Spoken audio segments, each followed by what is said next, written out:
നമസ്കാരം. അമേരിക്കൻ രാഷ്ട്രീയത്തിന്റെ ഹൃദയഭാഗത്ത് നടന്ന വെടിവയ്പ് ഒരു സുരക്ഷാ വീഴ്ച എന്നതിലുപരി രാജ്യത്തെ വർദ്ധിച്ചു വരുന്ന രാഷ്ട്രീയ വൈരാഗ്യത്തിന്റെയും സാമൂഹിക വിഭജനത്തിന്റെയും ഗുരുതരമായ പ്രതിഫലനമായി വിലയിരുത്തപ്പെടുകയാണ്. ഡൊണാൾഡ് ട്രംപ് പങ്കെടുത്തിരുന്ന വൈറ്റ് ഹൌസ് കറസ്പോണ്ടൻസ് ഡിന്നറിനിടെയാണ് വെടിവയ്പ് നടന്നത്. സുരക്ഷാ പരിശോധനാ ഭാഗത്ത് ആയുധധാരിയായ ഒരാൾ പ്രവേശിക്കാൻ ശ്രമിച്ചപ്പോഴാണ് സംഭവം ഉണ്ടായത്. തുടർന്ന് ട്രംപിനെയും മറ്റു ഉന്നത ഉദ്യോഗസ്ഥരെയും സുരക്ഷാ ഏജൻസികൾ വേഗത്തിൽ ഒഴിപ്പിച്ചു. വൈറ്റ് ഹൌസിലെ മാധ്യമപ്രവർത്തകരുടെ അസോസിയേഷൻ ഒരുക്കിയ അത്താഴ വിരുന്നിനിടെയാണ് വെടിവയ്പിന്റെ കൂടുതൽ വിവരങ്ങൾ ഇപ്പോൾ പുറത്തു വന്നിരിക്കുകയാണ്. വിരുന്ന് നടന്ന ഹിൽട്ടൺ ഹോട്ടലിലേക്ക് അതിക്രമിച്ചു കയറിയ അക്രമി ഡൊണാൾഡ് ട്രംപിനൊപ്പം അദ്ദേഹത്തിന്റെ ഭരണകൂടത്തിലെ ഉദ്യോഗസ്ഥരെയും ലക്ഷ്യമിട്ടാണ് ആക്രമണം നടത്തിയതെന്ന് acting attorney general Todd Blanche ആണ് വെളിപ്പെടുത്തിയിരിക്കുന്നത്. തോക്കുകളും കത്തികളുമായി ഹോട്ടലിനുള്ളിലേക്ക് അതിക്രമിച്ചു കയറാൻ ശ്രമിച്ച പ്രതിയെ സുരക്ഷാ ഉദ്യോഗസ്ഥർ അതിസാഹസികമായി പിടികൂടുകയായിരുന്നു.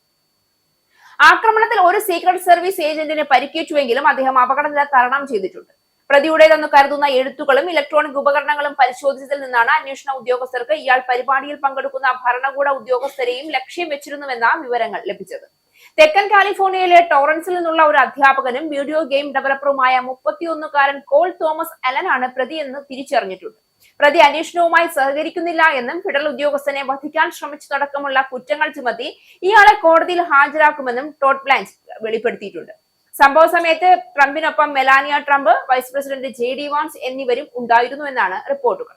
പ്രതി ഒരു ഷോട്ട് ഗൺ, ഒരു ഹാൻഡ് ഗൺ, നിരവധി കത്തികൾ എന്നിവയുമായാണ് എത്തിയത്. ഹോട്ടലിലെ സുരക്ഷാ പരിശോധനയ്ക്കിടെ ഇയാൾ ഒരു സീക്രട്ട് സർവീസ് ഏജന്റിന് നേരെ ഷോട്ട് ഗൺ ഉപയോഗിച്ച് വെടിയുതിർത്തു. തുടർന്ന് സുരക്ഷാ ഉദ്യോഗസ്ഥർ ഇയാളെ കീഴടക്കുകയായിരുന്നു. വെടിയേറ്റ secret service agent bulletproof jacket ധരിച്ചിരുന്നതിനാൽ ഗുരുതര പരിക്കേറ്റില്ല എന്നാണ് റിപ്പോർട്ടുകൾ. ഇദ്ദേഹത്തെ പിന്നീട് ആശുപത്രിയിൽ നിന്ന് ഡിസ്ചാർജ് ചെയ്തു. അപകടത്തിന് പിന്നാലെ Trump, Melania Trump, JD Vance എന്നിവരെ സുരക്ഷാ ഉദ്യോഗസ്ഥർ ഉടൻ തന്നെ സ്ഥലത്തു നിന്ന് മാറ്റി. ഈ സംഭവത്തെ വെറുമൊരു ആക്രമണം എന്ന നിലയിൽ മാത്രം കാണാൻ കഴിയില്ല. പ്രാഥമിക അന്വേഷണങ്ങൾ സൂചിപ്പിക്കുന്നത് അക്രമി ട്രംപ് ഭരണകൂടവുമായി ബന്ധപ്പെട്ടവരെ ലക്ഷ്യമിട്ടിരിക്കാം എന്നാണ്. അതായത് ഒരു വ്യക്തിപരമായ കുറ്റകൃത്യമല്ല, രാഷ്ട്രീയമായ പ്രേരിതമുള്ള ആക്രമണമാകാം. അമേരിക്കയിൽ അടുത്ത കാലത്തായി ഉയർന്നു വരുന്ന പൊളിറ്റിക്കൽ വയലൻസ് എന്ന പ്രവണതയുടെ തുടർച്ചയായി ഇതിനെ കാണുകയാണ് വിശകലനങ്ങൾ. ഇതിന്റെ പശ്ചാത്തലം മനസ്സിലാക്കാൻ അമേരിക്കയിലെ ഇപ്പോഴത്തെ രാഷ്ട്രീയ അന്തരീക്ഷം കൂടി പരിശോധിക്കേണ്ടതുണ്ട്. ട്രംപ് ഭരണകൂടം അധികാരത്തിൽ തിരിച്ചെത്തിയതിനു ശേഷം സമൂഹം ശക്തമായി രണ്ടായി വിഭജിക്കപ്പെട്ടിരിക്കുകയാണ്. മാധ്യമങ്ങളുമായുള്ള സംഘർഷം, നീതിന്യായ വ്യവസ്ഥയുമായി ഉണ്ടായ തർക്കങ്ങൾ, വിദേശ നയങ്ങളിലെ കടുത്ത നിലപാടുകൾ എല്ലാം ചേർന്ന് ഒരു കടുത്ത രാഷ്ട്രീയ അന്തരീക്ഷം അമേരിക്കയിൽ ഇതിനകം തന്നെ സൃഷ്ടിച്ചു കഴിഞ്ഞു. ഈ സാഹചര്യത്തിൽ വ്യക്തികൾ തന്നെ രാഷ്ട്രീയ പോരാട്ടത്തിന്റെ ഭാഗമായി മാറുന്ന അപകടകരമായ പ്രവണത ശക്തിപ്പെടുത്തുകയാണ്. ഈ വെടിവയ്പ് നടന്നത് തന്നെ ഒരു പ്രതീകാത്മക സ്ഥലത്താണ് എന്നതാണ് മറ്റൊരു ശ്രദ്ധേയമായ വസ്തുത. വൈറ്റ് ഹൌസ് കറസ്പോണ്ടൻസ് ഡിന്നർ എന്നത് രാഷ്ട്രീയവും മാധ്യമങ്ങളും ഒരുമിച്ചെത്തുന്ന വേദിയാണ്. എന്നാൽ ട്രംപിന്റെയും മാധ്യമങ്ങളുടെയും ബന്ധം ഏറെക്കാലമായി സംഘർഷപൂർണമാണ്. അതുകൊണ്ട് തന്നെ ഈ വേദിയിൽ ഉണ്ടായ ആക്രമണം രാഷ്ട്രീയം വേഴ്സസ് മാധ്യമം എന്ന സംഘർഷത്തിന്റെ പ്രതീകാത്മക രൂപമായി ചിലർ വിലയിരുത്തുന്നുണ്ട്. ഇതോടൊപ്പം ഈ സംഭവം ഉടൻ തന്നെ രാഷ്ട്രീയമായി ഉപയോഗിക്കപ്പെടാൻ തുടങ്ങിയതും ശ്രദ്ധേയമാണ്. സുരക്ഷാ വീഴ്ചയെ ചൂണ്ടിക്കാട്ടി കൂടുതൽ സുരക്ഷാ സംവിധാനങ്ങൾ ആവശ്യമാണ് എന്ന വാദം ഇതോടെ ശക്തമാവുകയാണ്. പ്രത്യേകിച്ച് വൈറ്റ് ഹൌസിനുള്ളിൽ തന്നെ കൂടുതൽ സുരക്ഷിതമായ വേദികൾ സൃഷ്ടിക്കണമെന്ന് ട്രംപ് ആവശ്യപ്പെട്ടത് ഈ സംഭവത്തെ ഒരു നയപരമായ ചർച്ചയാക്കി മാറ്റിയിരിക്കുകയാണ്.